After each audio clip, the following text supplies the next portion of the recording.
গণঅভ্যুত্থান পরবর্তী সময়ে গঠিত নির্বাচন কমিশনের কাছ থেকে আমরা উপরোক্ত বিষয় দুটিতে কঠোর পদক্ষেপ গ্রহণের প্রত্যাশা করছি। আমরা বর্তমান নির্বাচন কমিশনের উপর আস্থা রাখতে চাই যে কমিশন জাতিকে ফ্যাসিবাদ মুক্ত, অবাধ ও সুষ্ঠু নির্বাচন উপহার দিয়ে নতুন অধ্যায়ের সূচনা করবে। আমরা আমাদের এই অভিযোগের অনুলিপি সকল নির্বাচন কমিশনারবৃন্দ এবং নির্বাচন কমিশনের সিনিয়র সচিব তার কাছে আমরা দিয়েছি। আমাদের যে স্পষ্ট অবস্থান সেটি হলো, যারা ২৪ সালের নির্বাচনে অংশ নিয়েছে, যারা ডামি এবং স্বতন্ত্র হিসেবে অংশ নিয়েছে, যারা আওয়ামী লীগের নেতা ছিল, যারা পদ পদবিতে ছিল, তাদেরকেও আগামী ফেব্রুয়ারি মাসের নির্বাচনে অংশ নিতে পারবে না। এটি কোনোভাবেই সম্ভবপর নয়। যেহেতু আওয়ামী লীগের সাংগঠনিক কার্যক্রম নিষিদ্ধ হয়েছে, নিষিদ্ধ আওয়ামী লীগের কোনো নেতা যদি স্বতন্ত্রভাবে নির্বাচন করার সুযোগ পায়, সেক্ষেত্রে লুকিয়ে থাকা, পালিয়ে থাকা আওয়ামী দুর্বৃত্তরা ওই স্বতন্ত্র প্রার্থীর পিছনে তারা কাজ করবে এবং নির্বাচনকে বানচাল করার চক্রান্ত করবে। আমরা কোনোভাবেই চাই না আগামী ফেব্রুয়ারি মাসের নির্বাচন বিতর্কিত হোক, বানচাল হোক এবং আওয়ামী লীগের ষড়যন্ত্রকারীরা নির্বাচন বানচাল করার মাধ্যমে আরেকটি ১/১১ তৈরি করার প্রেক্ষাপট সৃষ্টির সুযোগ পাক।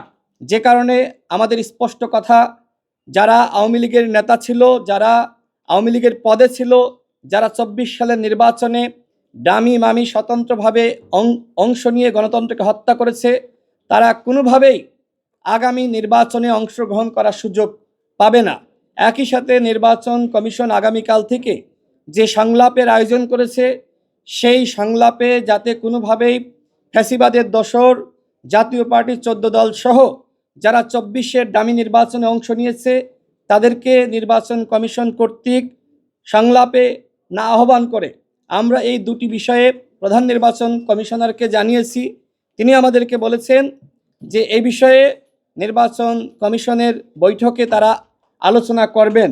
আমরা প্রধান নির্বাচন কমিশনারকে জানিয়েছি যে যেখানে সরকার গঠিত জাতীয় ঐক্যমত্য কমিশন এই ফ্যাসিবাদের দোসরদেরকে ডাকেনি, আপনারা কেন কিভাবে তাদেরকে ডাকবেন? যদি আপনারা তাদেরকে ডাকেন নিবন্ধনের দোহাই দিয়ে, সেক্ষেত্রে কিন্তু এদেশের জনগণ আন্দোলন শুরু করতে পারে। কারণ এই নির্বাচন কমিশন কোনো কথিত নির্বাচন কমিশন নয়।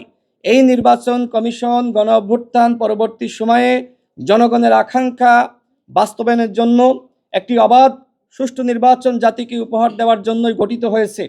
সুতরাং এই নির্বাচন কমিশন শুধুমাত্র আমাদের আইনের দোহাই দেখিয়ে এই ফ্যাসিবাদের দোসরদেরকে ডাকতে পারে না। আরপিওর কথা বলা হয়েছে, দেখেন অনেক আইন আছে, অনেক কিছু আছে, তারপরেও গণঅভ্যুত্থান পরবর্তী সময়ে অনেক বিষয়ে সাহসী পদক্ষেপ এই নির্বাচন কমিশনকে গ্রহণ করতে হবে। আমরা আস্থা এবং বিশ্বাসের জায়গাটা রাখছি যে এই নির্বাচন কমিশন কোনোভাবেই যারা ২৪ সালের ডামি নির্বাচনে অংশ নিয়েছে, যারা আওয়ামী লীগের নেতা ছিল, তাদেরকে স্বতন্ত্রভাবে নির্বাচনে অংশগ্রহণ করার সুযোগ দিবে না। সে বিষয়ে তারা যথাযথ পদক্ষেপ গ্রহণ করবে।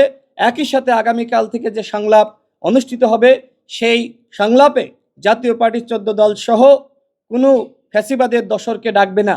যদি নির্বাচন কমিশন এই বিষয়ে তারা যথাযথ পদক্ষেপ গ্রহণ না করে, সেক্ষেত্রে আমরা রাজপথে আন্দোলন গড়ে তুলব।